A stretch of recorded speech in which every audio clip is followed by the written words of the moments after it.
But now let's turn to tonight's event, Diversity Matters, Transgender Rights. And I'll introduce our speakers. First, we have our moderator, Ken Jensen. Ken is a staff attorney with the San Diego Superior Court and a PIAC board member. Next, we have Danielle Blackhall. She is a civil rights attorney focused on education and employment law with Paul and Plevin.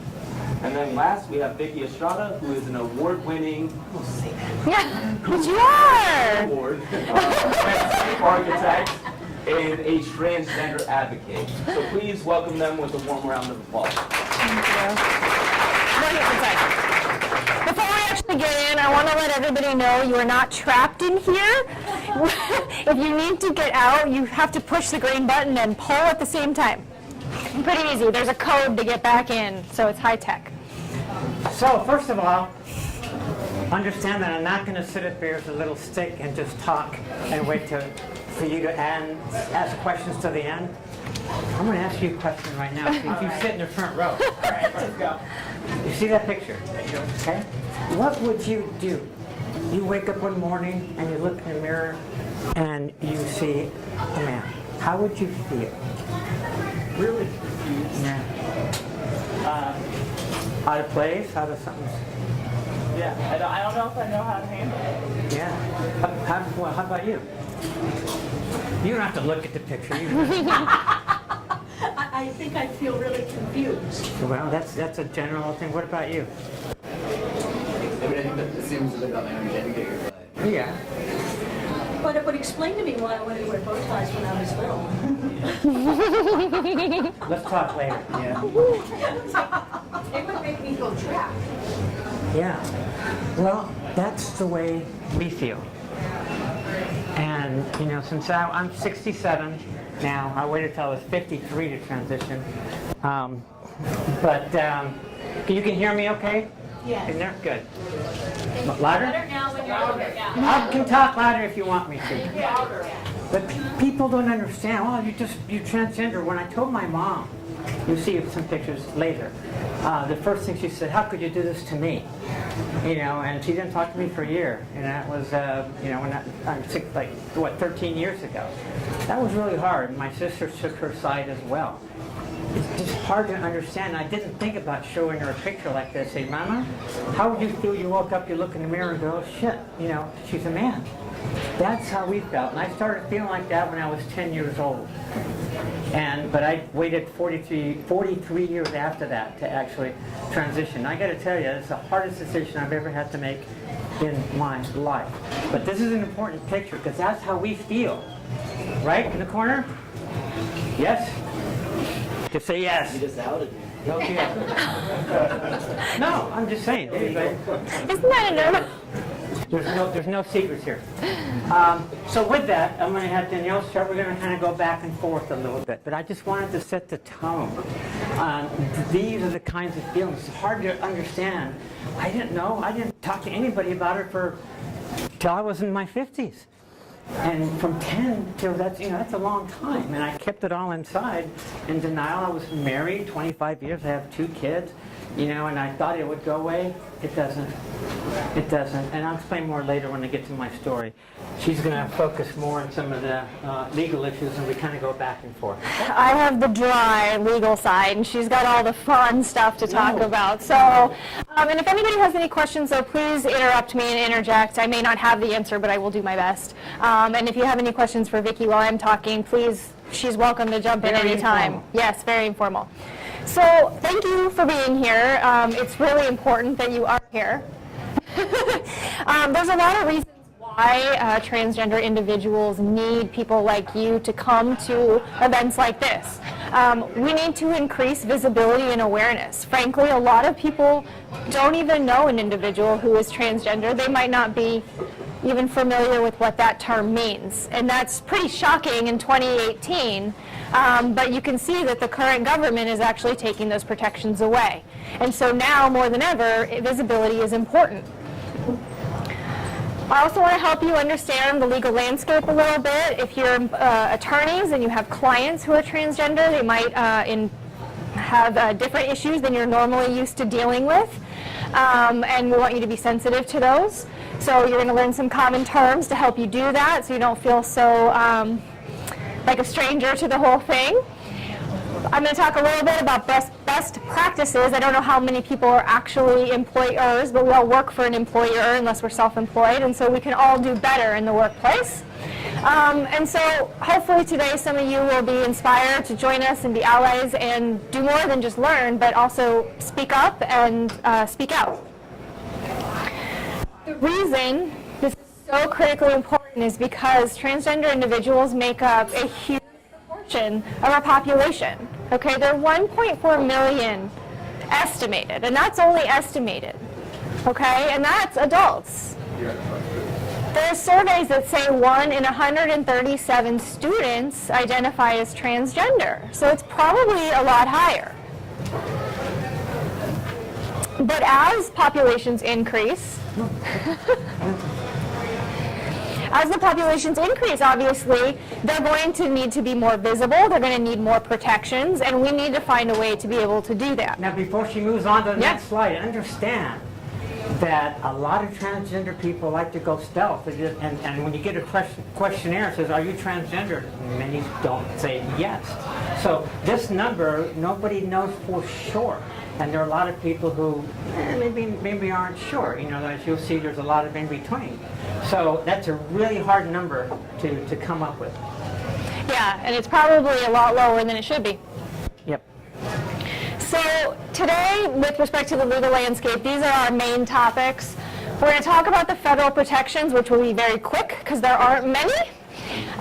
In California, we're much more fortunate. We have a lot more laws on the books that protect transgender, gender identity, sexual orientation. And then we're going to talk about the administrative guidance, primarily from the EEOC and stuff, to help guide federal courts. There's been some decisions recently, unfortunately, with our new U.S. Support Criminal Justice. I don't think the split is going to turn out favorably, but we'll talk to that later. We'll also address the military ban, some of the removal of Dear Colleague letters, and other things that this administration has done to take away the helpful tools that employers and educational institutes were using to try to make sure that we are providing equal access to accommodations and facilities and employment. It's a wonderful slide, because that's my favorite. Yeah, the thing is, you know, in the old days, we grew up, there's male and female. But in reality, there's not. There's a lot of in between, right? And transgender is the overarching term. Underneath that, there's cross-dressers, there's gender fluid, there's gender queer, there's cross-dressers. That's all under the transgender umbrella. And there's all these different, as I just mentioned, categories. And the big thing to understand here, and people don't quite get this, is that gender identity has nothing to do with sexual preference. People assume that, oh, well, Vicki, you must have become a woman because you wanted to have sex with a man. I thought about it, but anyway, it never happened. Okay, and then in fact my wife is here that I didn't meet until after I had transitioned, so we might get into that here in a little bit. But that's a big misconception, that gender identity and sexual preference, they're not related. In fact, a good portion of us, like my wife and I, transgender people, transsexual people end up with each other. And understand why. And one of my biggest fears, I really thought I was going to be with a man. When and how do you tell somebody? If I'm dating somebody, because one of her friends transitioned and had the surgery and all that, and she went on a couple of dates, she didn't tell the guys. And after 2 or 3 dates and they had sex and all that, she finally told them, and she got beat up. So that's, most guys don't say, what? You know, you used to be a man. Most guys won't take kindly to that. So that was a big fear, and essentially I thought I was going to be with a man. I was married 25 years, as you see, to a woman, had 2 kids and so forth. But that was one of my biggest fears, transitioning, and I was going to spend my life alone. And then my wife ended up seducing me somehow, and next thing you know, we're married. So that's the key thing, is that we are not just this color or that color. and there's a lot of in between, and in this case, the graphic kind of goes back and forth, and it's all over the place. Fluid. And there are people that are, in fact, gender fluid. You're hearing that a lot more. And one day, I feel like being a girl today. I feel like being a guy today. I just want to be a girl. I didn't want to do that. So there's a lot of people who are gender queer, gender fluid in between. And you know what? It doesn't matter. Okay? But most of society still gets freaked out. You know, if you work with somebody, you go to work, one day they're a guy, and next day they're a girl, clients can kind of get a little weird about that. So I mean, there's some issues with that. So, Danielle. Vicki, if I could ask a question Please. real quick. What is the difference in just terminology between the term transgender and transsexual? Okay. Do those two terms mean different things? Yes. Transgender, as I said, is the overarching umbrella. Under that are transsexuals or cross-dressers or genderqueer, there's the fetish people. It's all part of the whole thing. A transsexual does not mean, see, in the old days it used to mean you had the surgery. I did have the surgery, but you don't have to. There are some people who want to live their lives as a woman, but they don't want to have, or a man, they don't want to have the surgery, or they can't afford the surgery. So it doesn't make him any less of a woman because they don't have a vagina or a penis. So transgender people are, transsexual people are transgender, not the other way, necessarily around. Transgender is a big term. Okay. Okay, make sense? Yes. Kind of, All squares are rectangles, but not all rectangles are squares. And then my question to Danielle would be, when we talk about protections under the law, Yeah. we're talking transgender then, the bigger picture, not just one of the subcategories, or is it depend? It depends. And so as we talk, so when I say transgender, I'm referring to anybody who has a gender identity or a non-binary gender identity, who maybe has different gender expressions that doesn't match with their biological sex. That's the other thing. Transgender, like Vicki was explaining, gender identity, right, up here, you may, I appear female, up here I may be attracted to men, and so therefore I'm cisgender, right? But if you have a gender identity up top that maybe is not matching with your gender expression. Gender identity is who you are. Sexual preference is who you love. Right. That's a big difference. Yeah. But anyway, so as we go through the laws, the different federal protections protect different parts of these. Okay, and one more question Yeah. before we move slides, and that is part of the CLE, of course, is bias, elimination of bias. So what would people want to be called? What would we say? What is the proper term to refer to somebody? She'll get into that in a minute. So, well, it's never safe to assume because, like I would say, gender expression doesn't mean that you feel one way about your gender identity or your sexual orientation. So I would... Your next slide. Right, exactly. So, they, them. Last year we had a really good debate about whether they was appropriate, okay?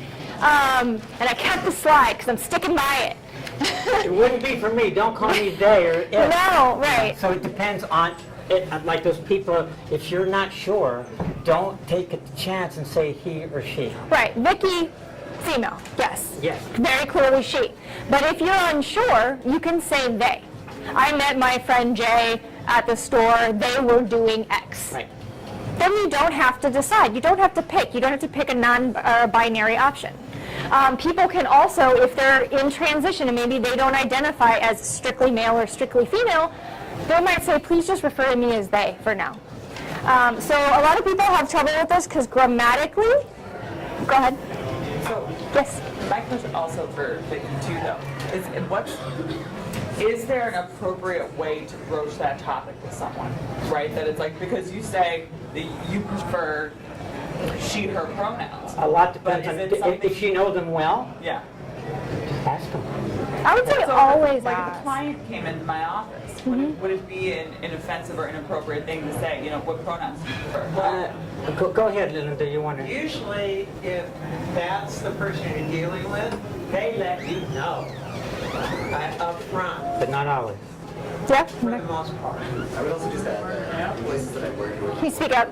Sorry. sorry, in places that I've worked with, people will, sometimes when I'm navigating places and I'm not sure, I don't want to assume, right? So sometimes I'll just tell people what I identify my gender as. And then like this, for instance, might have a website and I go like, he or they. And that way you're not sort of like putting someone on the spot to like identify themselves, because that can make it seem like, oh, you're not passing, right? Like something's off, right? Something's kind of questioning this. So sometimes you just sort of like Can the questioner speak up a little bit?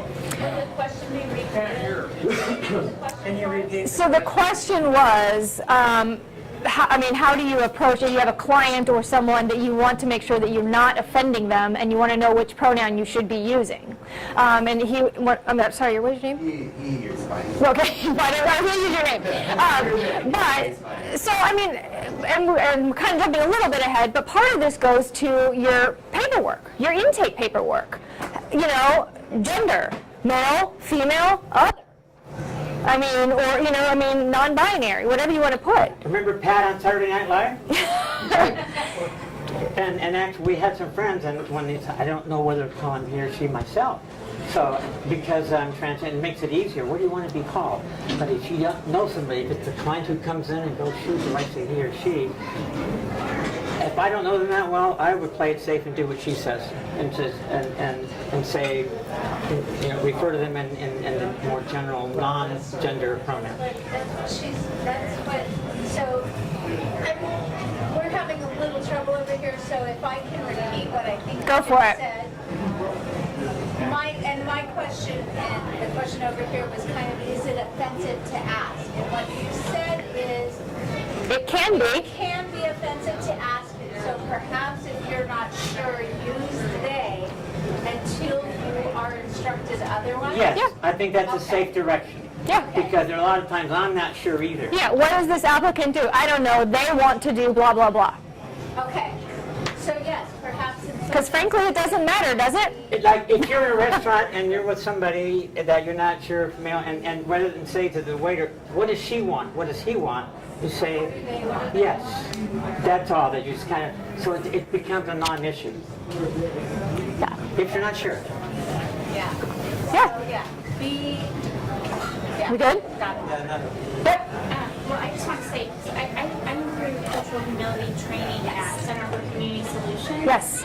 And it's just becoming like a practice, and they're trying to get, obviously everybody on board. Just always, like Introduce. even on your name badges, saying what your pronouns Yes. are and your email signature. So Yes. you just say, write your email signature, Christine Spla, and then pronouns, her, she, Yeah, his, her, whatever, yeah. yeah, whatever your pronouns are, but even in introductions, you're like, hi, I'm Christy, my pronouns are she, her, hers, and it might seem awkward now, but we're trying to get to a place where it's just normal. Exactly. And that's what you actually made my next point for me, is that if you create an environment that says, hey, we're open to all kinds of people and we want to help all kinds of people regardless of where they come from, that's not going to be a real issue for you. You're going to be open, you're going to know. So I think Vicki already talked about this slide particularly. Transgender is very diverse. And this slide speaks more to the gender spectrum. Millennials are the first generation to really accept and understand and really believe that gender is not binary. It's a spectrum. Read the captions. They probably can't read them in the back. Okay. Gender identity is all about who you are and how you identify, regardless of the medical stuff. Okay? So, I was say. Plus intersex could be Yeah, that's where it says I'm both. I would say gender queer and yeah, exactly. I'm a man, I'm both, I'm a girl. So some people move from one end to the other.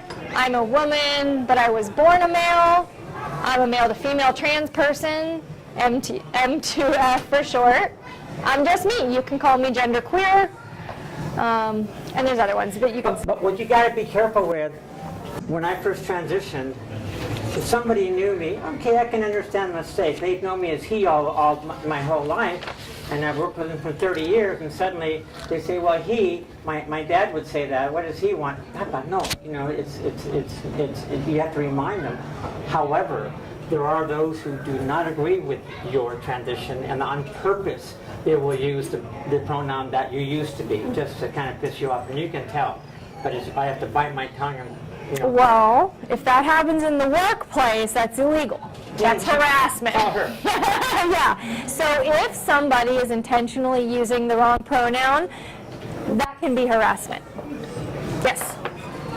I just wanted to give a shout out to the Gen X. Okay. Gender queer was started in the FTN community and it came out in 1995. Fair. So Right. we were ahead of the millennial curve. I do believe that. The millennials are bringing us to the forefront, right? Millennials got to be good for something. Yeah, they took it way farther. Yeah. So when I transitioned, go ahead. Yeah. Yes, you see later, I actually did it differently. I mean, a lot of girls and guys who transition, they lose their jobs, unfortunately, and I have some examples as we go, and a lot of them actually leave town, want to start over somewhere else, you know, and to me, that I don't like to lose, and I own my own company, and no way was I going to move to, you know, Oklahoma. That would have been worse, for sure. But, so when I actually, you know, I had my own company now 33 years. Well, you're jumping ahead. Let's start back at the beginning. Oh, well, okay. Well, Yeah. you have to let her slide ahead. All right. This is me over there on the left, my big sister, my two younger sisters. And I didn't even know till I was 10 years old. I remember my mom, we lived on 40th Street in City Heights, saying, Stevie, my name, make a wish. You know, on your birthday, you make a wish. I had 10 candles, and that's the first time I remember wishing I was a little girl, and I had no idea what, I didn't say what the fuck back then, but I said, what, you know, I did not share with anybody. My dad, macho Mexican dad, and my mom, you know, they were very Catholic, and there's no way, and I didn't tell them until I was 53. Think about that. So I kept that all inside. So, but there's stereotypes that, yeah, there may be some transgender people. I did not play with dolls. I did not play with kitchens or, you know, I made freeways. I played dirt. I played football. I had a very normal male childhood. Nobody would have ever known.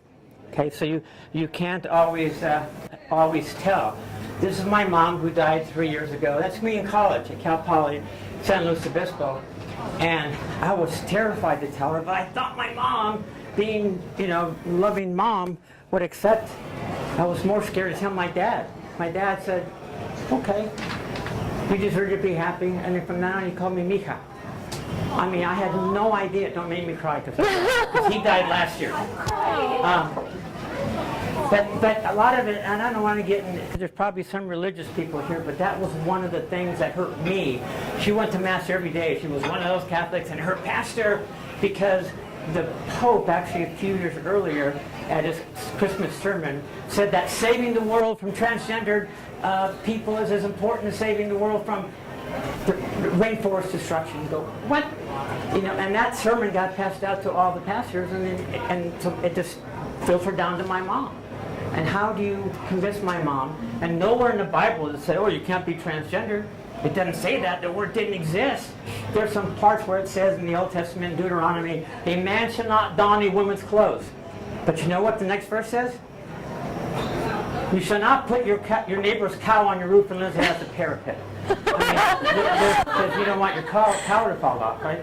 But in other words, they pick and choose. But I would argue, okay, I'm not a man. I wasn't a man. I was that in-between stuff. And that's the whole thing. We've got stories that intersex kids, sometimes they're born with both vaginas and penises.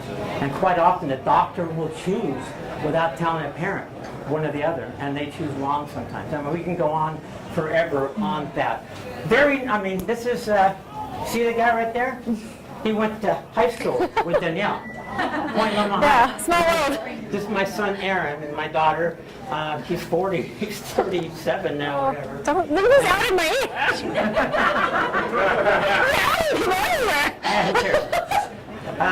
You know, a white cat, a shell team, I mean, how much more nuclear and normal can you be, right? So, no, that's what happened. So, go ahead. Okay. So, in the, move over here so I won't get hit by the door. In the 90s, early 90s, and 80s, there was no internet. Okay? And I'll be honest, you know, and there was a couple shelves, like at the F Street bookstore. Yeah, don't pretend none of you know about that. But, there was a transsexual section, but there was some, Tapestry, some of these other magazines that were meant for transgender people, and that's, I would buy those and then go, wow, this can really happen. And then when Christine Jorgensen and some of those people, one of the first ones, they started to come out, I was just fascinated by that. There was a Look magazine article that I remember cutting out and just saving that. In the back of the reader, there was a page, the back page they called it, no email. Are you a cross-dresser? You need support? Call this number. And that's what I did. Terrified, because I cut it out, put it in my desk, and it was there for 2 months. I didn't want to call. So I finally called, and the guy answered, and he goes, yeah, we're having a meeting. Well, actually, yeah, we're having a meeting tonight in Ocean Beach, which is where I happen to live. And I somehow convinced my wife, which you saw in the previous picture, to go. Now, understand that my wife did, when we got married, I didn't give her any idea until 1 year after we were married on Halloween. She said, hey, it'd be fun, let's dress you up as a girl. I had a beard and I had a mustache, and I kind of went, okay, like, if you insist. I shaved off that night, and she goes, okay, what's going on? And I told her, and from that point on, our relationship was never, it just totally freaked her out. Now, a lot of women, because my theory is, if I spill boiling water over you, become all deformed. Are you still the same inside? Yes. And I was the same in here, nothing's changed. It's just the costume to some degree. But that didn't matter. So, in 25 years marriage, that's when my wife finally, I worked so much that every Wednesday night was date night. And Ortega's in Ocean Beach, you know where that is? Mm-hmm. Newport. Mm-hmm. She was acting weird. I said, what's wrong? Do you want to talk now, or do you want to go home and talk? And go, shit. I'm not used to hearing that. We went home, sat on the couch, she grabbed my hand and said, you're not going to like me very much. I have filed for divorce. I want you out of the house tomorrow. You can sleep downstairs tonight. Oh, I want the house and everything else, and you can keep your company. And the judge, after it was a brutal divorce, said, well, your company's worth as much as that. I had to pay it. She got the house and $1.2 million. I got zero. In 2001, that's when that happened. I had to start over again. But I'll go back. Oh, sorry. So, that reader article, I did go to Ocean Beach, and that's the first time out of the house where I was Vicki. And people said, well, what'd you pick Vicki? When I was in college, I was engaged to this girl named Emily. Her best friend, her parents owned Stewart store for men in La Jolla. I don't know if you remember that store way back. Her name was Vicki. She was like, if you look up feminine in the dictionary, that would be her picture. So when I knocked on the door, and he said, yeah, hi. And I said, well, I'm here for the meeting. And he said, what's your name? And I said, Steve. He goes, no. What's your feminine name? I didn't know you had to have one. And quickly I said, shoot, I'm not going to let you in the house with that name tag. So quickly I threw out Blanche and Gertrude and all those. And I thought Vicki was a feminine sounding name because that's my connotation. So that's where Vicki came from. Now you can sound.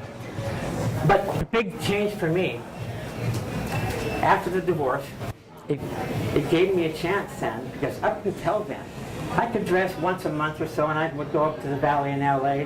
There was actually a salon there that catered to transgender male to females. Usually mostly cross-dressers. There were several male famous actors that who would go there. And it would all everybody there would tell their wives, oh, I'm going out golfing with the guys. And we're going out to dinner afterwards. Instead, we would go there. Me. Yeah. And so, remember the F Street bookstore that, I don't even think they exist anymore, but in the back, there was in the tapestry, it said there was a transsexual conference called Southern Comfort. And I struggled, do I go? Because at that time, and then I had a therapist, and she said, and I was still Steve, she goes, don't go to that conference.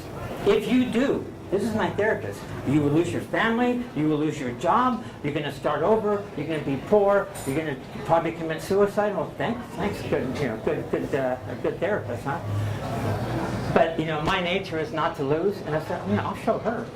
So I went to the conference, but you know what? she was right. She said, if you go to a conference, you're going to want to transition. Up until then, I was a girl for 2 hours, 5 days, with 700 other girls. And it was just an amazing, and that's, that's what changed my life. Then when I got back, go ahead. I was on PBS, remember these days in the morning when Tom Fudge did it several years ago at 9 o'clock. I was on the radio many times talking about design and transportation and Balboa Park and all this, and I actually emailed him. I don't think you have had this topic on before, but I think I want to be a woman. And I'd be glad to come and talk about it on the air. And I took half an hour for me to press send. And I did, and in 5 minutes he called me back. And he said, Steve, this is Friday, July 1st, 2005. Never forget. He goes, Monday's July 4th, you're wrong July 5th. We're preempting who we had scheduled. You're going to be on the air. So actually, if you look, search KBBS and see Steve, you can still hear the interview for 1 hour. My son called in. Oh, that's another story. My slides got cut out, so I got to talk to make up for it. How do you tell your kids, right? And this, when my daughter was up in the Bay Area teaching 3rd grade. My son was in New York, going to NYU.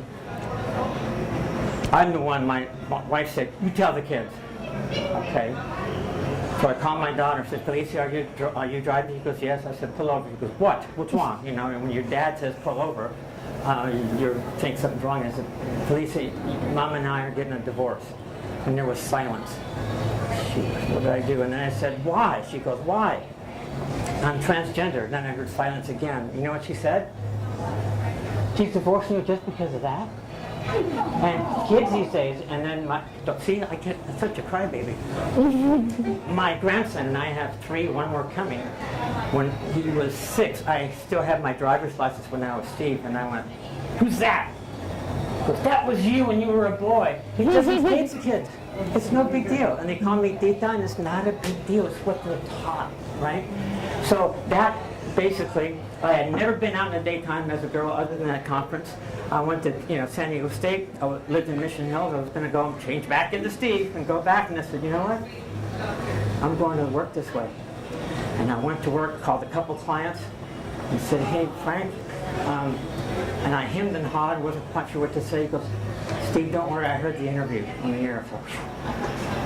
And my office, of course, that banner you saw where it said evolution of starting land planting and caveman, then suddenly in the skirt, they thought that was funny. They put that together when I got back. So that was the first time then Vicki was full-time. I threw away all my Steve stuff and I never went back. So that radio interview, because people called in and I got so many emails at the end and they were positive. Go ahead. Your turn. Yeah, again, back to the boring law stuff, right? How do you follow that? No, but in listening to Vicki's story, the point is that her life was very difficult when it didn't really need to be. Our legal system and our society has just been hardwired that we are binary genders. It's male and it's female, and so we're not equipped to deal with people who don't just naturally fall into one of those buckets. Fortunately, we've come a long way, but people who are cisgender like me, where everything matches and aligns and I've never changed genders, it's hard to understand the daily struggles that transgender individuals might go through depending on what type of individual they are, okay? If they want to change gender markers on state IDs, what if you want to, if you apply for a job and they tell you there's going to be a background check? That shouldn't matter to most people, but what if your name is different because you transitioned? So now you have to disclose it. So there's all these kinds of issues that you need to be sensitive to if you're an employee or an employee, frankly, because transgender individuals encounter a lot of issues that we don't even think about. Think about traveling, trying to get a consistent travel document. Linda? You asked me to say something. Yes. Because you Please. haven't said, there's a couple things. This is my wife, Linda. I want to ask everybody a question in here. How many forms have you filled out where they ask you these questions? What is your sex? You have two choices. What is your gender But that's- on the same form? I'm only asking this because it's important.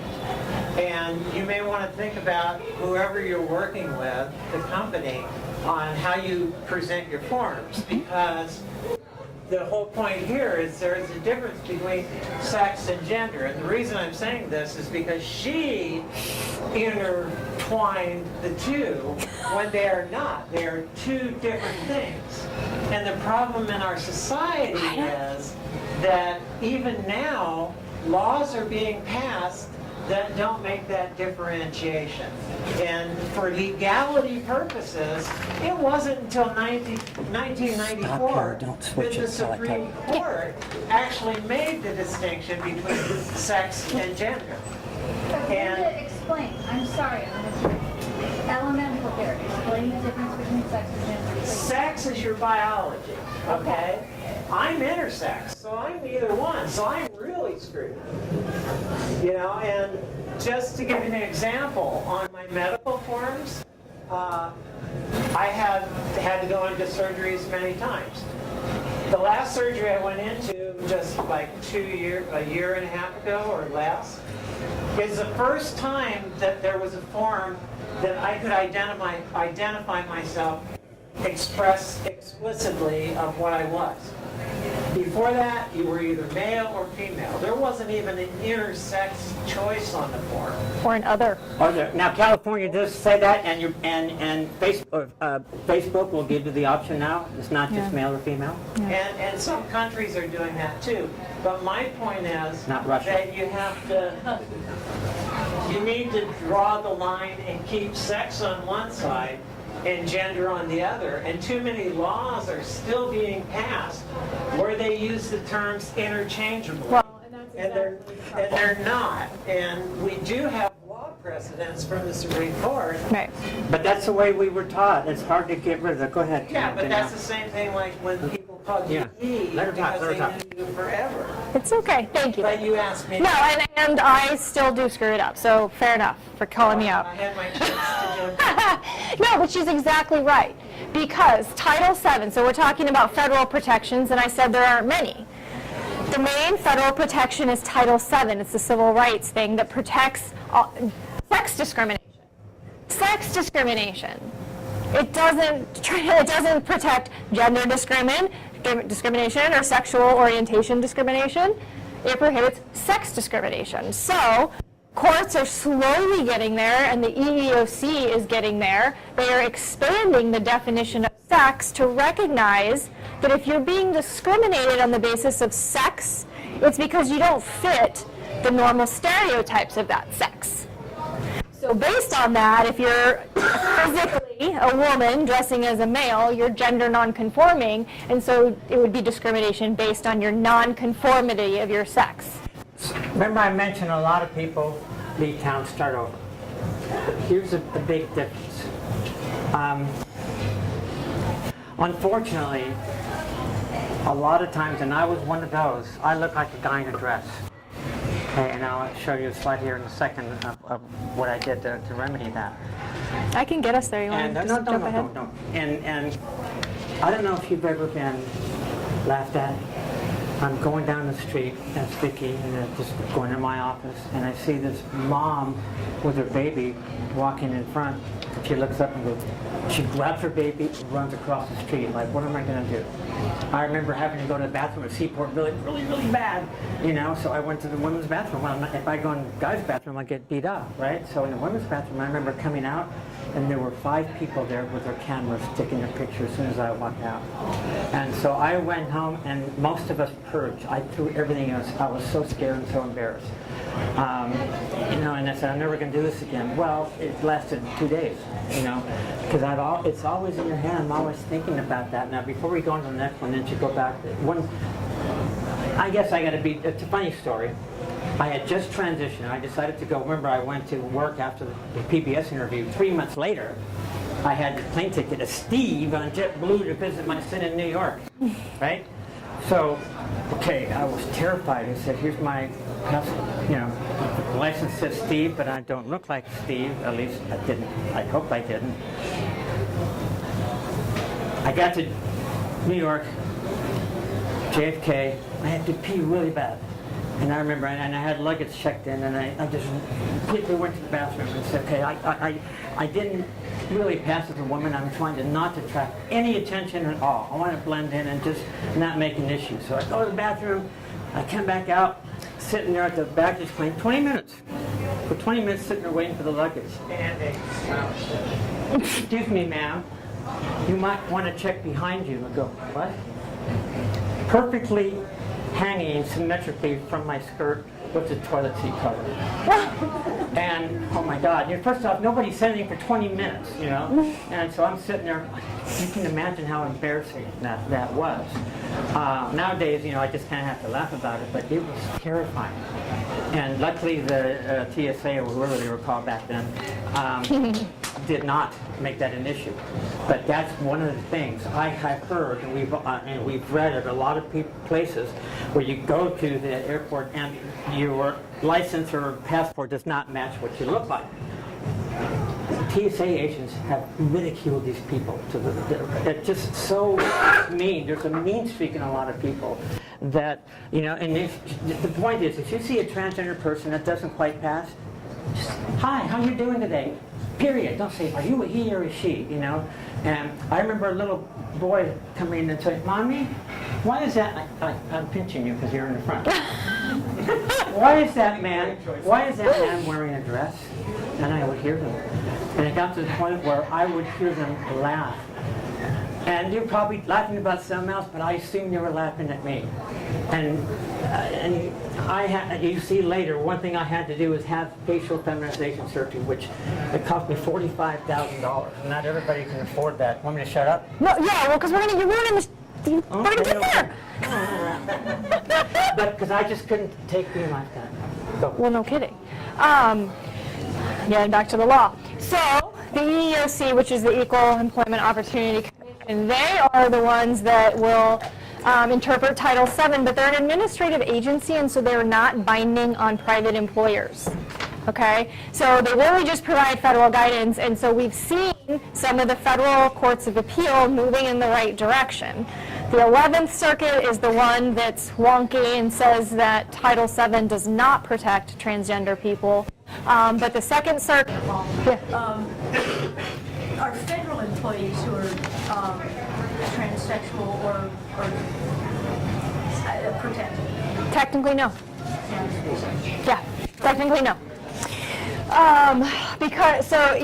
The federal courts and employers can consider the EEOC guidance, and frankly, I would think it would be persuasive, but there's no law protecting them. Yeah, that's what Title VII, like I said, explicitly doesn't protect transgender people. It's just sex, and it has not been extended yet to sexual orientation. I would just add, as a federal employee and Yes. transsexual, Yes. I have health insurance benefits that covered all of my surgeries at Yes. very little out of pocket. Okay. And my employer covered on DOD, so. You're in And I California? was VA before, and we had policies, so Yeah. maybe. Federal DOD government? has a whole website Yeah. that deals with all the trans stuff. Yes. About bathroom access, and so there are a lot of. 10 years has made a big difference. My insurance, no way, zero, nothing. So things have come a long way. Right, and being in California also helps a lot with that. So the other aspect, which probably isn't as relevant to this group, is Title IX. They withdrew the guidance regarding Title IX, so now students who identify as transgender aren't really protected like they were before. Just kind of another step in the wrong direction. We saw the cake case. Y'all familiar with the Baker case that went up to the Supreme Court? Who frankly kind of punted on it by kicking it back down and just saying the commission didn't get it right because they were too hostile to the religious views to start. So didn't really do anything there. Let's see. Oh, go ahead. This is in your slides, and it's really just to show you, we're in California, so we have kind of a skewed perspective, I think, sometimes, and we take it for granted that people are treated equally when they should be. This slide shows where states actually have laws prohibiting local, like counties and cities, from passing non-discrimination laws. So like that happened in North Carolina, right? They passed the bathroom bill. And then as soon as companies started pulling out, they said, okay, fine, we're going to pull the bathroom bill, which says you have to use for your bathroom with the gender, your sex assigned at birth. Did I get it right? Sex assigned at birth. But then, when they took the rule away, they said, but now no one can make a law that will treat anybody more favorably. So basically no one can remove the ability to discriminate. It's totally backwards. And 2 weeks ago, Texas was going to have a bathroom law. The governor said, I'm pulling it. They gave up on it. But that's So I was going to say, all this gray area is no protections. Gee, the South, what a surprise. Right? Okay. It's funny because I had a case we filed here. Yeah. And we got removed to federal court. Yeah. And then we got moved to Virginia. What? How? Because it was an arbitration clause and an employment agreement that said Virginia was the venue and there was an arbitration clause. So once we got to Virginia, they kicked us out into arbitration. Then once we got into arbitration, opposing counsel said, oh, well, wait a minute, there aren't any laws here that protect you. Right. Because there were no state laws in Virginia. Yeah. So we had to just say that, that's just stupid. We had to punt to the federal laws. Yes. And so we had to live with whatever protection federal laws gave, which limited some of our damages. Of course it does. Because some of those damages are capped at $300,000. Yep. Rather than, whatever the jury would give you. Punitive. Do the next slide. Yeah. And then you can I would just see. add on that, in regards to gender identity discrimination, I think the Sixth Circuit, so in regards to gender identity discrimination, the Sixth Circuit came out with a case this year, and I think it's EEOC versus funeral homes. Yeah, and they have probably the best language about sort of the differentiation between like sex and gender and the way that Title X works. But I think that there's still a split circuit. Yeah, there's still a circuit split. The Sixth Circuit case was a funeral director. I think she transitioned. Yeah, it was a person who was born male and transitioned to female, and they fired her thereafter. So. Oh God. You know what? I'm gonna go here.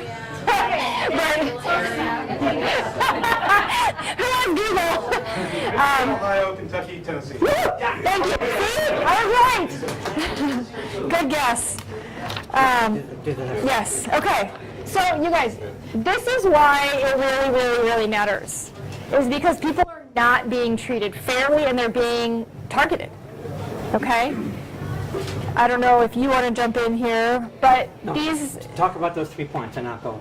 These statistics were staggering to me personally. A quarter of transgender people report being physically assaulted, having their person physically assaulted just for being transgender.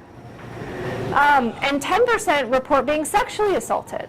And I would assume that some of that probably arises in situations like Vicki described, where a transgender individual might not want to be completely honest at the outset, and then eventually has to be. Nearly 3 out of 4 lethal hate crimes against LGBT individuals are against transgender women of color, like my buddy here. Yeah, being Latina, atheist and transgender, I'm at the bottom of the ladder, right? One other statistic which is bad, and there's a couple variations on the number, but more than half of us consider suicide. That's way more than the general public. And the reason is, what? It's not considered. More than half of the suicides, there are that many suicides. No, I don't want to argue it. Just don't argue with the speaker. Your wife, I can argue all I want. Okay, we'll wait till we get home. We're no different than any other married couple. The point is, whatever the number is, a lot of us consider. Now, I had never even thought about that because that would kind of be losing, and I don't like to lose. But when people can't get a job, they're out of money, they're ridiculed. And that 1 year I told you I had the facial surgery, and you see a picture in a minute, that one alone cost me $45,000. That was the only year I've done it. For some reason, everything came together. There's no way I could afford that right now. But if I wouldn't have had the facial surgery, I would be laughed at all the time. And that's most people, you can only take so much of that. You know, I wasn't strong enough to say, you know what, screw you guys, just accept me or else. That's not my nature to do that. And that's a very bad statistic. Now, before you change the slide, a friend of ours, Amanda Simpson, she had like 5 PhDs. She worked for Raytheon in Tucson. Incredibly smart lady. When Obama became president, he appointed her to his cabinet, right? Good, finally, but here's what happened. An example, Matt Barber, Associate Dean at Jerry Falwell's Liberty University, said, "This boggles the mind. African Americans might deserve special treatment. Transgender people do not. It's not like appointing an African American in order to provide diversity. It's to right some kind of discriminatory wrong. It's about political correctness, implying that Obama only did that to kind of shut up the LGBT community." Okay, but that's a kind of feedback. And again, I had a lot of religious friends. I was one of the owners of the San Diego Athletic Club before he sold it. 10 owners. 2 of the owners were, again, I don't want to badmouth religion, but they were right-wing loving Christians, very good friends of mine. When I transitioned, 25 years in the men's locker room, suddenly the women's locker room, that caused some issues. I can tell you stories about that. They quit. They basically said they didn't want to be an owner of a company that had a transsexual as the chairman of the board. So they quit. I mean, so that's the kind of thing that we deal with. That's kind of related to the locker room. Bathrooms. It's not just, you know, as I mentioned when I went to JFK first time out on JetBlue, I was terrified to go in the bathroom, and then at Seaport Village they took pictures of me. But when you're a kid, even 10 years ago, there's a lot more kids now that are coming out as transgender. And if you're a boy or a girl, well, you have 2 choices. You get yelled at or you get beat up. And that's a very real choice. And that's unfortunate that happens. Go ahead. Well, and frankly, it continues because, as I've learned, there has not been a single instance of, reported violence by a transgender individual in a restroom, but there's been repeated instances of violence against transgender individuals in restrooms. So the fear that bathrooms are dangerous if we allow transgender individuals in there, it's only dangerous for them. So I go in the stall and close the door and pee like anybody else. You know? Go ahead. So these are some of the recent federal changes that I said we would be just touching on briefly. The current administration has done a lot to roll back a lot of protections. Like I mentioned, they rolled back the Dear Colleague letter for students. Last year, we also said they weren't going to be asking about transgender or LGBTQ individuals on the census. Out of sight, out of mind, I guess. In August of last year, we know that Trump tweeted a ban on the military, right? Yes. You say roll back the current administration, the Dear Colleague letter? Yes. That's coming under a lot of attack. Yes. Because of Obama's overzealousness in creating this rape crisis in colleges that doesn't exist. No. Thus far, there's over 200 lawsuits filed by men who have been falsely accused of rape or sexual assault. I believe that. Through the court system.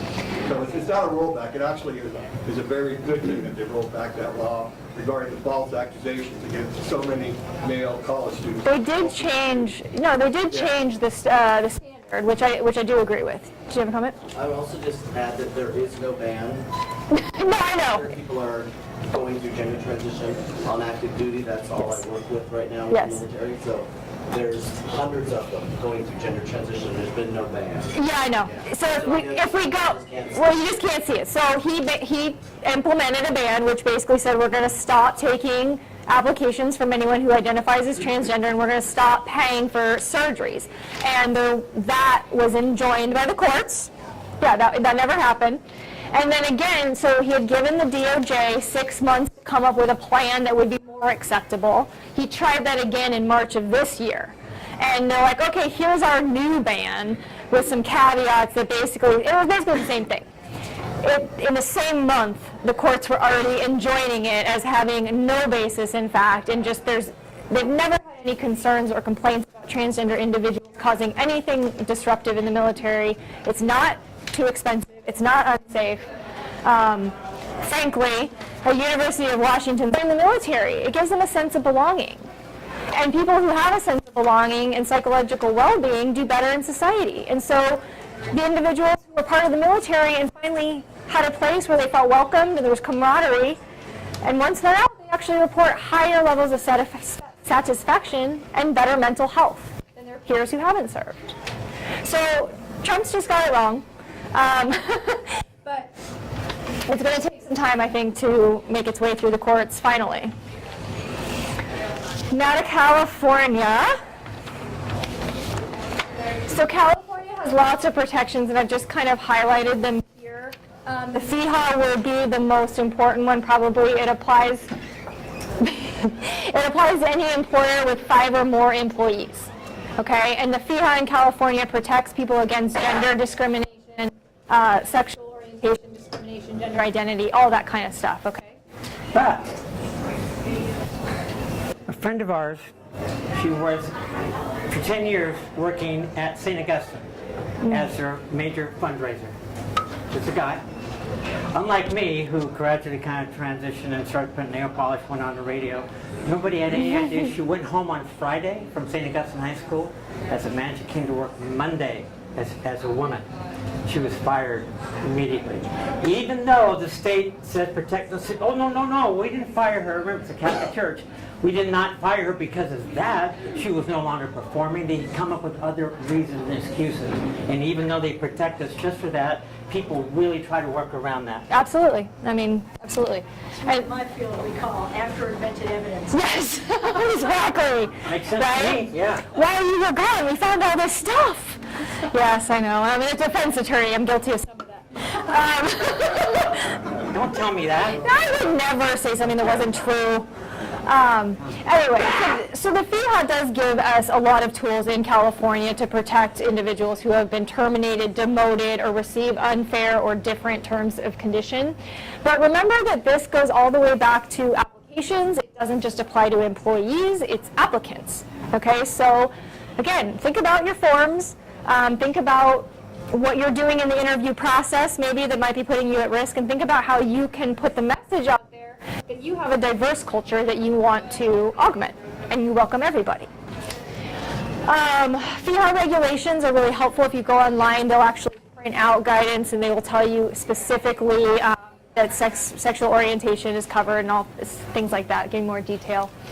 The Civil Rights Act, UNRRA Civil Rights Act, that applies to accommodation, so places like Baja Betty's. You have the right to be here, and if you don't, that's a problem. So hotels, movie theaters, anything like that. Equal right to access. Education code, that speaks mostly to students. If you have segregated sports, you have to let the student play or try out for the team that is consistent with their gender identity. It does not matter if they have surgery or anything like that. It's gender identity. And it's also really interesting. I've dealt with some cases where we have gender identity issues and the student wanting to do one thing and the parent wanting to do something else, which is really difficult because you have to respect the individual's right. That's the student's right. That's not the parent's right to tell them what they are. But try telling a parent that.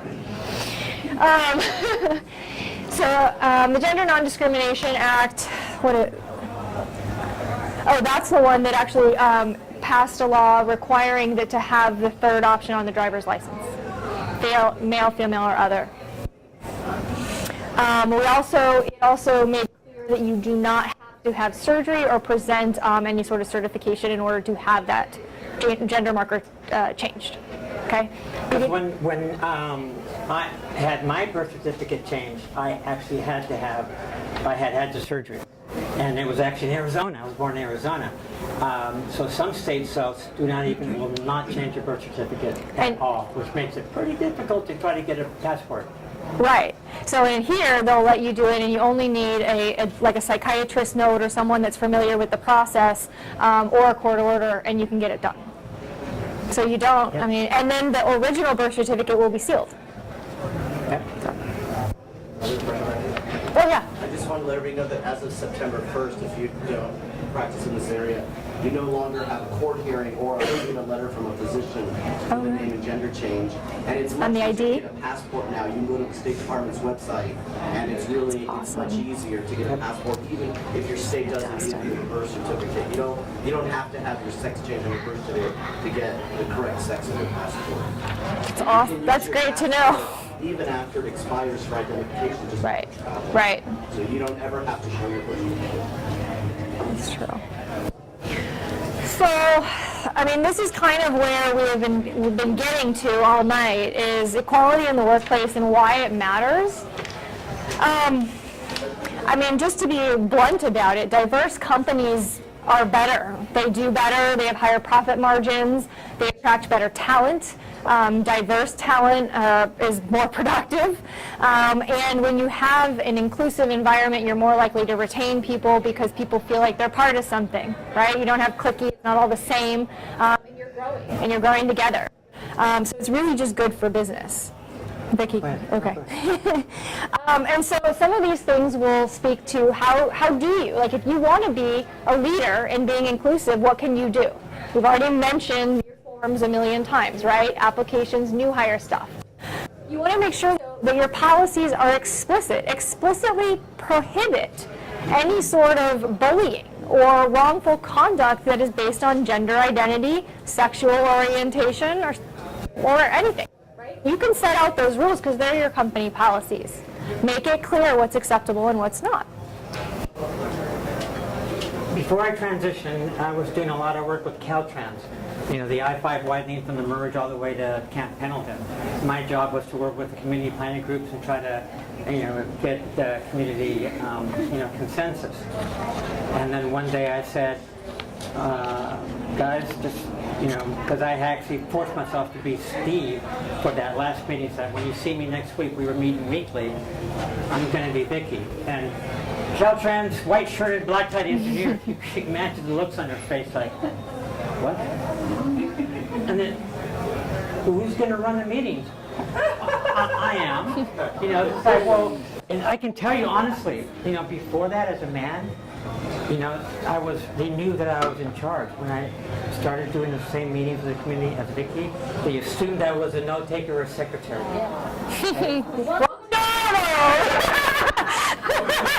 Exactly. It's not always better. Exactly. But 2 days after I made that announcement, I got a call from the HR person at Caltrans, and it said, Vicki, if you have any problem, any hassle whatsoever, you call me immediately. And I never did.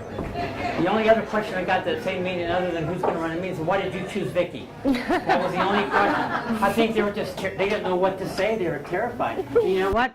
The point is, as you see in the next slide, it doesn't matter.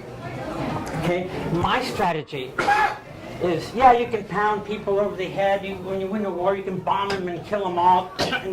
Another way to win a war is to slowly infiltrate quietly and kind of get them to change their mind and come your way without any kind of violence, right? I was pretty well known politically, and I'm on 8 boards. I was but I was chair of the Airport Public Art Committee and chair of I was an art commissioner and a bunch of other urban forestry board. And to a lot of those people on those boards, they had never met a transgender person. The bottom line, again, as I said for me, is they learned that, you know what? She's still the same. It doesn't matter. And that's what I'm trying, it doesn't matter.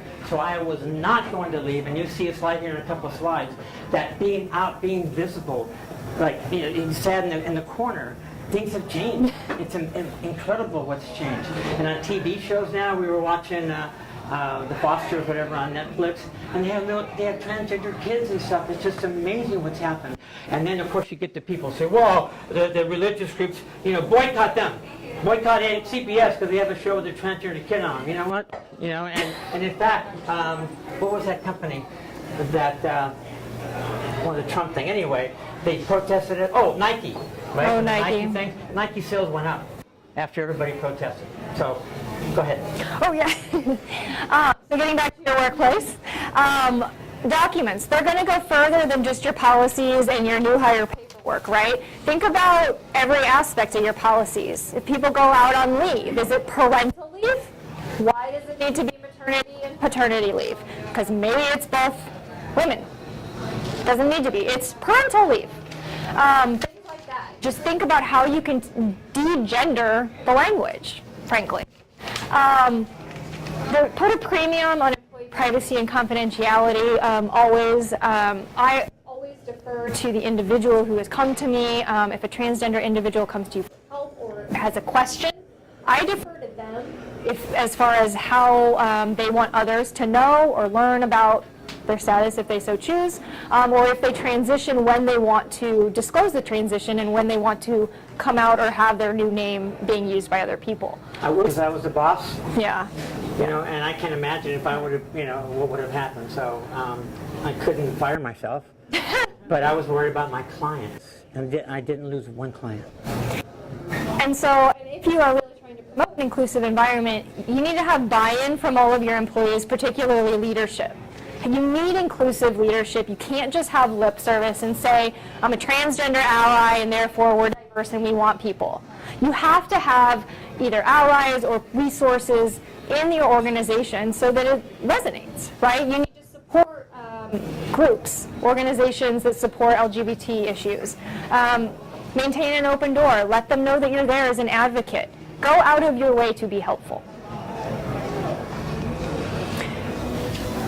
And this is why it all matters, because there are lasting impacts of harassment and discrimination, okay? Bullied youth leave school. And what happens when you leave school? You're not going to get an education. You don't have a high school degree. You're certainly not going to get a college degree. So then how are you going to get a job that pays you more than minimum wage? How are you going to better yourself and get out of that poverty line? You're not. It's going to be really, really hard. Now you don't have an education. What if you are transgender? Okay? Now you're going to have an even harder time because people are going to discriminate against you in trying to get employment. They're just going to look at you and be like, no thank you. Because they're less likely to be employed, and people know that, they also receive lower wages. Okay? They receive lower wages than people doing comparable work. And that keeps them at a lower socioeconomic status. They're less likely to own homes. They're less likely to go to college, have savings, or assets. The trickle-down effect of the discrimination and harassment, it continues throughout their life. And I think the biggest education to work maybe gap that I see is a lot of people who can't make ends meet, and they find themselves then going into less than ideal circumstances, sex workers, selling their bodies, doing drugs, all kinds of things. And when you do that, you start having more encounters with the police. And then the police often re-victimize these people when they're asking for help because they don't understand. They frankly have not had the right training. They have limited access to medical coverage when they need it. Even if you have coverage, as Vicki can attest to, a lot of doctors will just refuse to treat you if you show up being a transgender individual. You can have all the coverage in the world and you can't find someone to treat you. So think about all of these things and all of these struggles because they are real for transgender people. And if you have any friends who are transgender, all of these things impact their life, and they're things that you and I just don't think about all the time if you're cisgender like me. Oh, I went backwards. Oh, I'm still going backwards. Sorry, it's upside down. Oh, I'm tired. So, as we progress, and this year has actually been really great, we've seen a lot of people taking more active roles in politics. We had Danica Rome elected to the House of Delegates in Virginia. She's the first openly transgender woman. And so people are willing to step forward and come out and say, look, this is who I am, accept it. We're not going anywhere. And it's sticking. And it's important because visibility is really important. Visibility is important because without it, we don't understand and we make laws that don't actually help transgender people. We're not using the right terminology. We're not using the right resources because we don't have transgender lawmakers telling us what to do. We need them. So as visibility goes up, it also shows other transgender youth that it's okay, that there are others out there who have been successful and come before them. And that's why when I'm running a meeting with a lot of people and politicians. They realize that it doesn't matter, and again, you infiltrate and you begin to slowly change their minds. And I've been talking to students and kids, and that's a really, really comforting, promising thing to know that things are changing in spite of some of the opposition trying to not have that case. And 2 years ago at the Democratic National Convention, now if it was at the Republican convention, I would pass out. But a trans person, if you heard it, for the first time ever spoke at a major party convention. And that's before the girl in the Carolinas or Virginia. Yeah, Danica Rome won. One more. Thanks. Now, I mentioned... I think there's either 9 or 11 openly transgender or elected people now, which is since the 2016 election. So. And I'll be honest, I thought about running for city council. And then I go to city council, and what the hell was I thinking? Right. I'd be in jail after one day for killing people talking. So I don't have that kind of patience. Well, and just to kind of bring it all to a close, Vicki's been talking, kind of alluding to a little bit about some of the process that she had to go through in order to gain some of the acceptance, right? And so things like lack of funds, lack of support, a matter.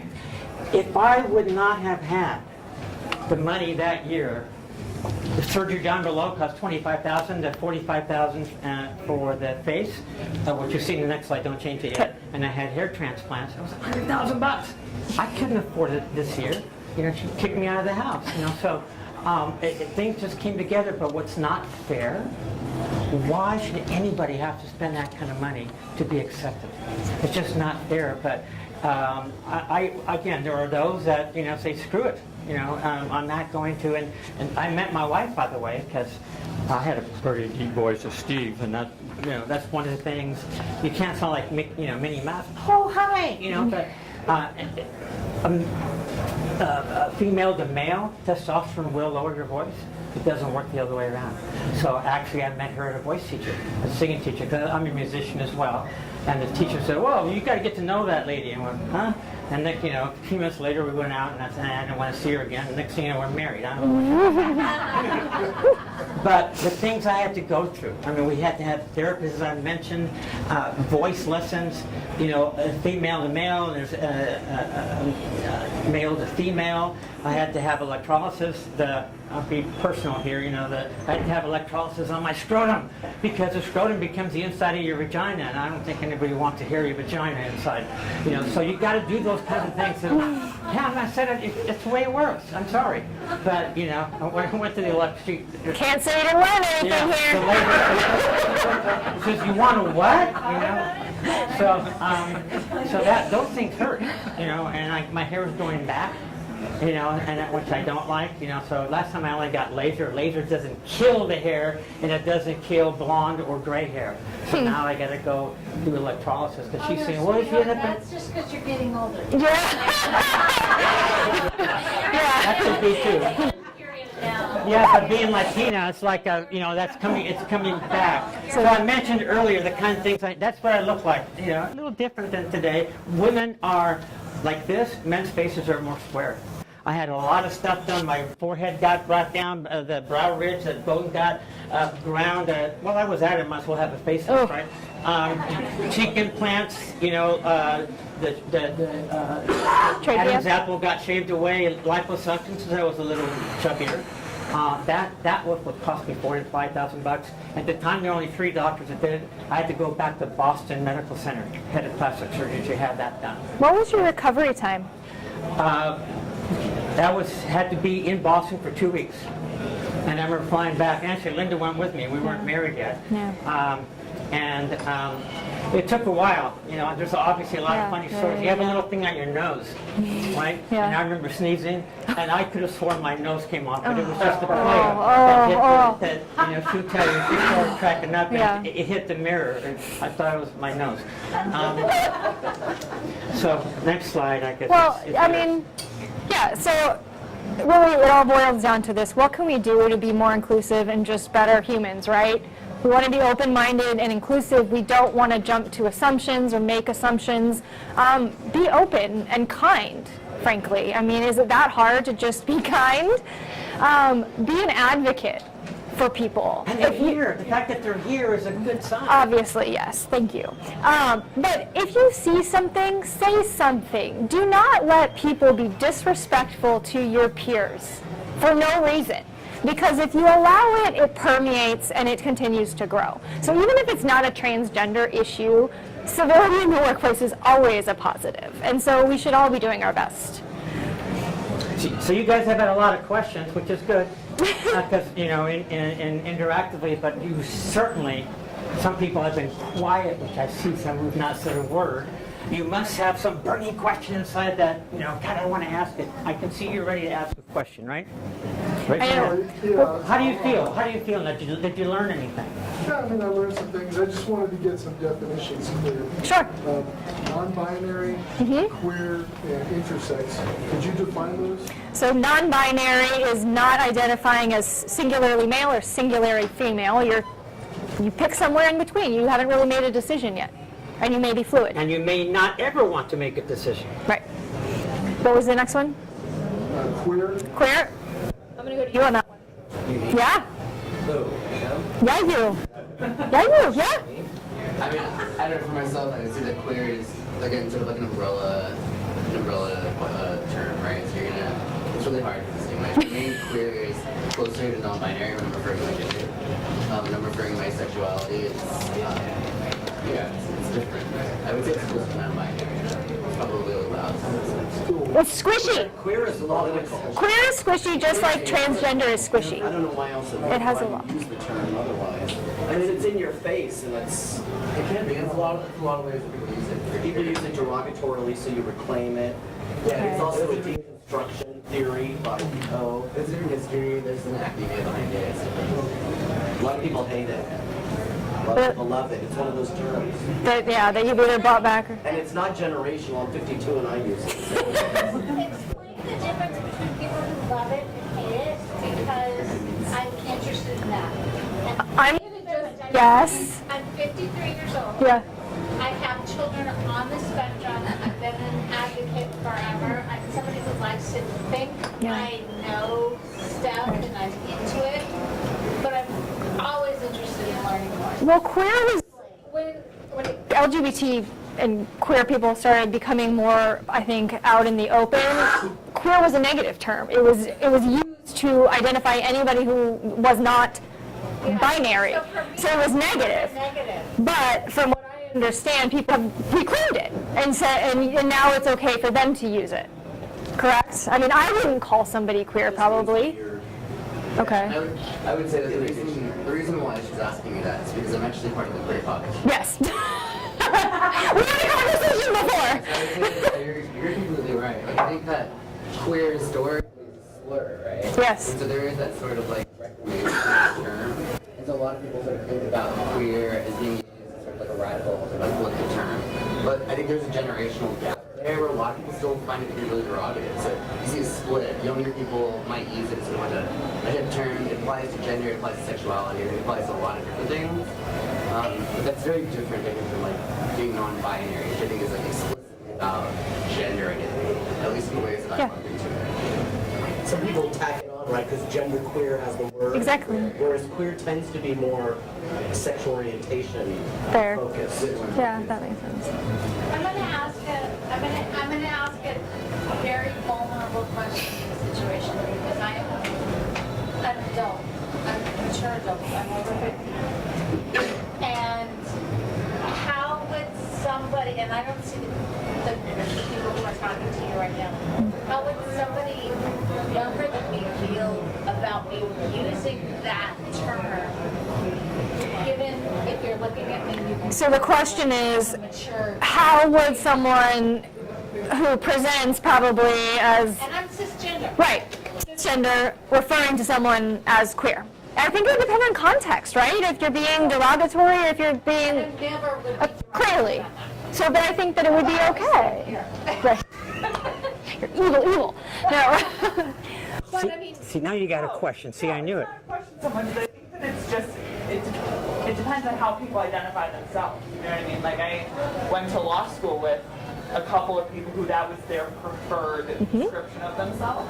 So if I were talking about Adrian and say, oh yeah, she's a queer woman, but only because that is something that she's self-described as, I would never use it. I would never impose that label upon someone else unless it was something that they expressed to me that was how they like to be. Okay, that's great advice. I appreciate your comment. Thank you very much. And a lot has to do with,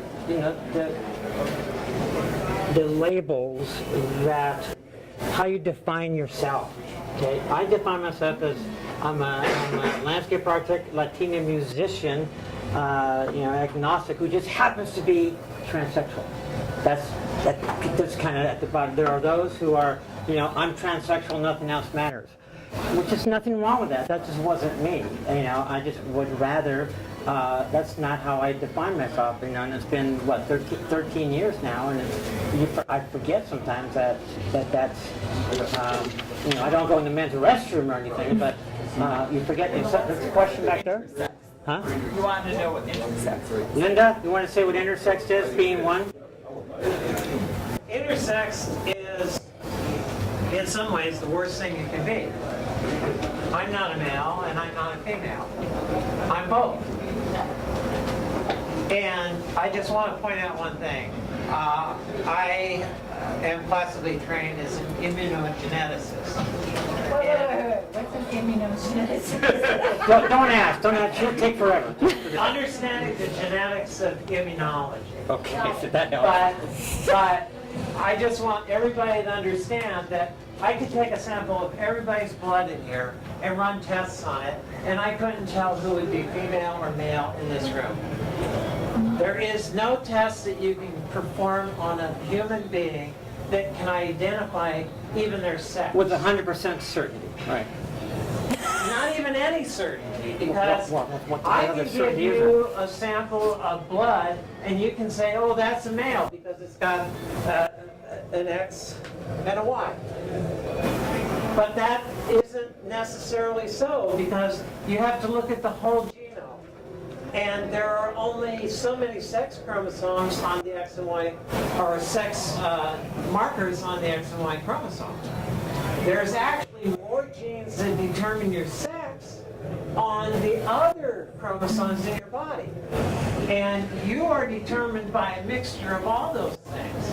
And so if I give you a sample that says XY and you say male, I can say no way, because from another chromosome, they had an abnormality that never allowed their body to recognize testosterone, even if it was produced in abundance. So they grew up as a female, and they identify as a female.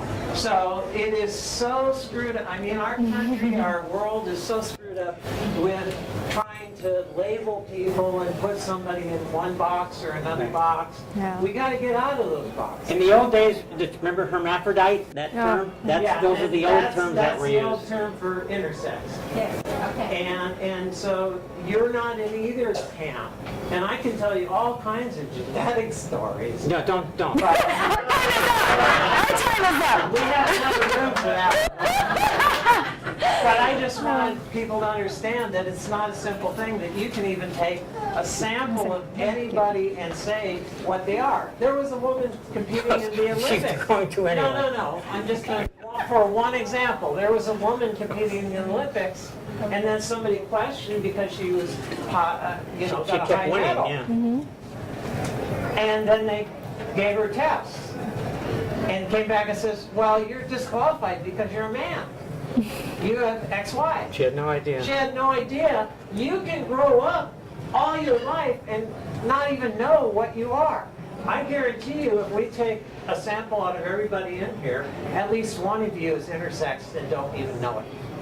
Okay. That's the percentage. And on that note, no, I did, before we end, sorry, I did want to just point out for the employers in here, just one resource that I'm not sure is listed on here, but the Human Rights Campaign Foundation, they have a really good toolkit for employers for helping transgender people in the workplace. So the HRC is always a really good place to go, but they have a particular toolkit. Yes? I'd say also Out Equal Workplace Advocates up in San Francisco Francisco. What's it called?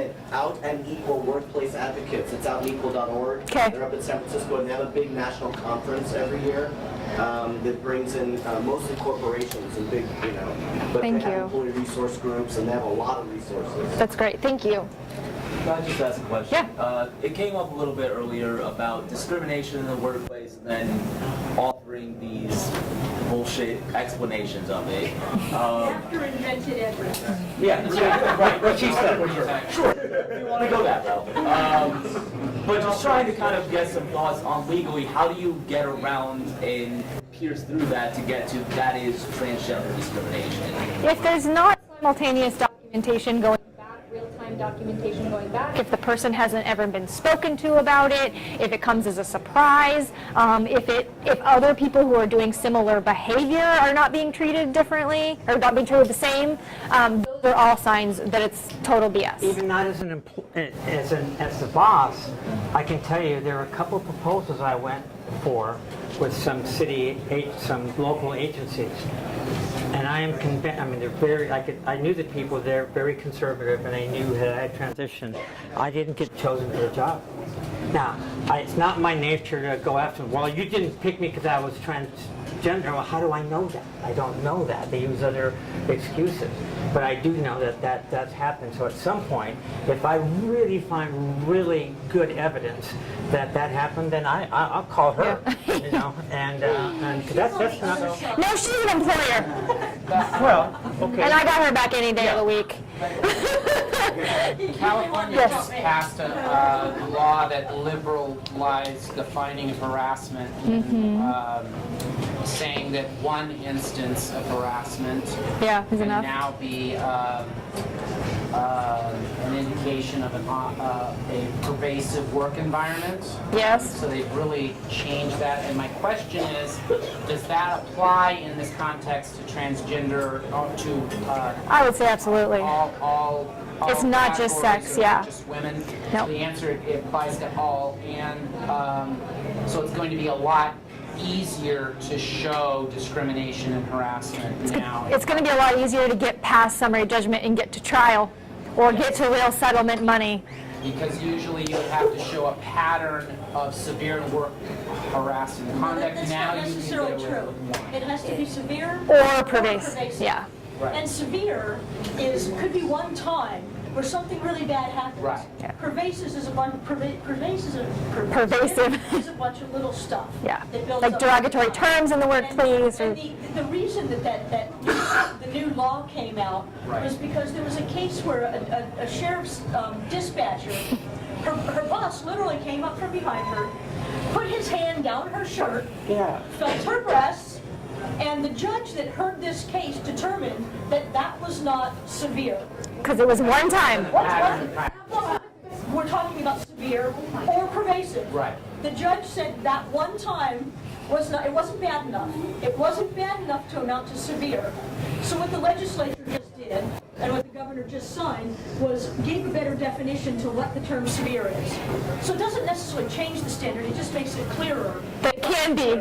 Yeah. Am I right? Yes, you're right. You're totally right. It's kind of, Which is going to make summary judgment impossible now. To pass that. It will be whatever. a lot harder to get a summary judgment.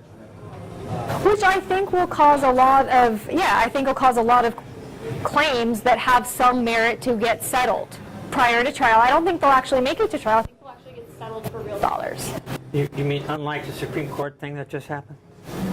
Yes. What's that, about Kavanaugh? Yeah. Great. Not for our rights.